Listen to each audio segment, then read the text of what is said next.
Standard 10.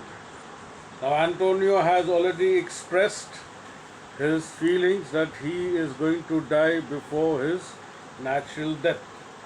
And he explains to Bassanio that he should be writing an epitaph in his grave. Okay. Then we have now Nerissa dressed like a lawyer's clerk. Duke, came you from Padua, from Valerio? Means, did you come from Padua? And did Dr. Valerio send you? Nerissa bows. From both, my lord, Valerio greets your grace. Okay, so he sends, Dr. Valerio sends his greeting. Now from both means, I am from Padua and I have come with a letter from Dr. Valerio. In the meantime, what happens? Shylock was found sharpening his knife. So Bassanio tells him, why dost thou whet thy knife so earnestly? Means, why are you sharpening your knife so keenly? Then Shylock in reply says, to cut the forfeiture from that bankrupt there.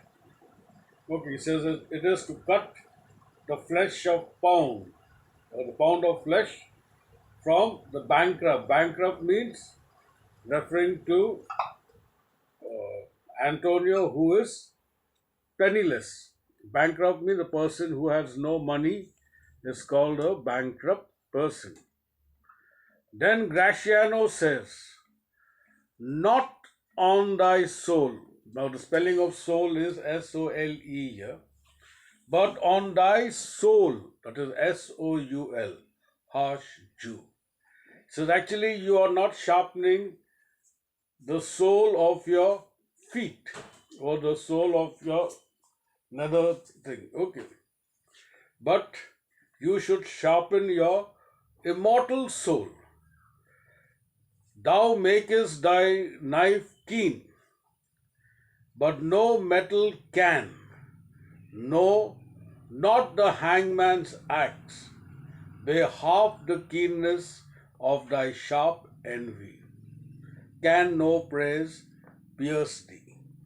So even Graciano passes a comment. He says, you are sharpening your knife to cut the leather from your sole. That means the sole on our feet or the sole of a shoe. That is the knife that he was sharpening. But what Graciano means, that you should actually sharpen your immortal soul. In other words, there should be a kind of a system where you can clean your inner soul. That is S-O-U-L. Now this is called a pun. Okay. Now where the pronunciation is the same, but the meaning differs, even the spelling. So Shakespeare was very fond of using puns in his plays. So what happens? Then the audience, they get, excited.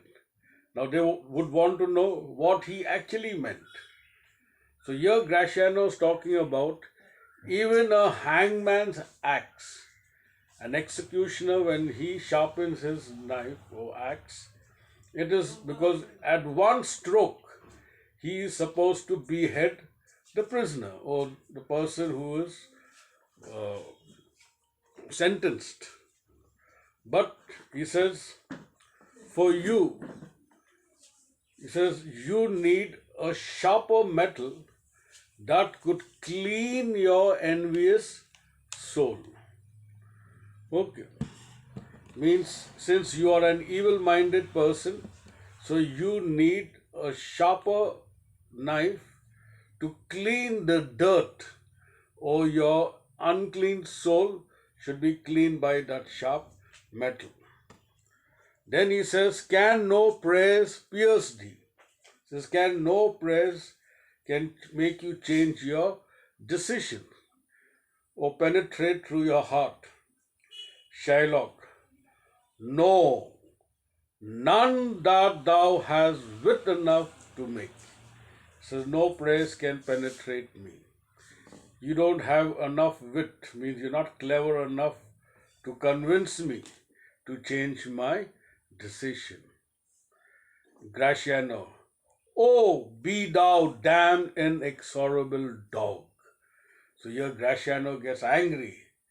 He says, oh, you should be punished, you stubborn dog. And for thy life, let justice be accused.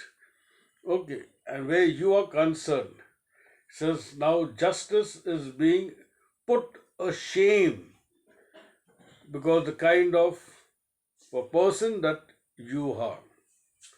And if you get your justice, then I think I better change my Christian faith and begin to follow the opinion with Pythagoras.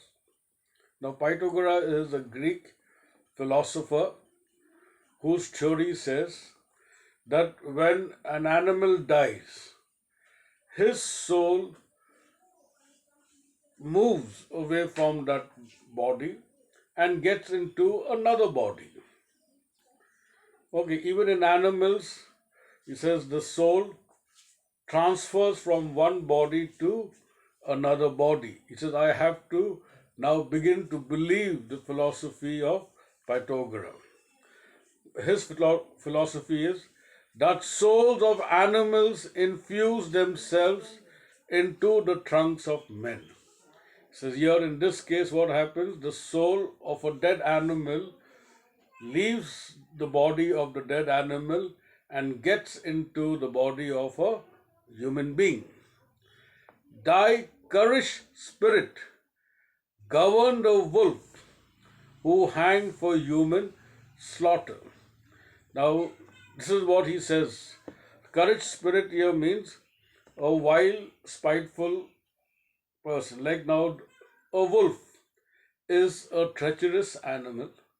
Okay. And it also kills human beings. So once there was a wolf that was hanged, and his crime was because he was eating a lot of human beings. So he was also put into the gallows and was hung.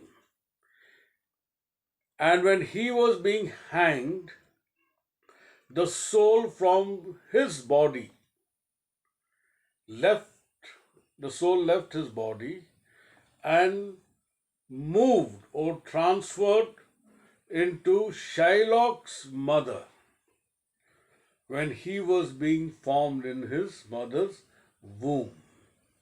So that spirit of the treacherous wolf, the soul of the treacherous wolf had been transferred into Shylock's mother when he was being formed in his mother's womb. So here it is, and while thou layest in thy unhallowed dam, which is referring to the womb of Shylock's mother, infuse itself in thee. That means that soul, when you were being formed, that soul of that wolf had got into your body when you were in your mother's womb.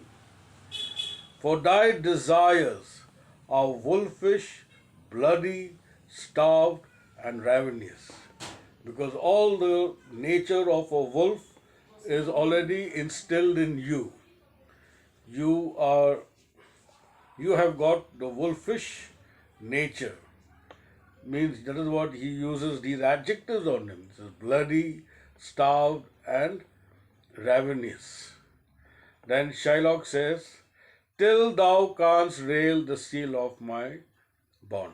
He says, even whatever you have to say, you say, but that does not give me the opportunity, or I am not going to listen to your comment and change what is written in my bond. I shall end it till here. Again, I shall proceed tomorrow. Thank you.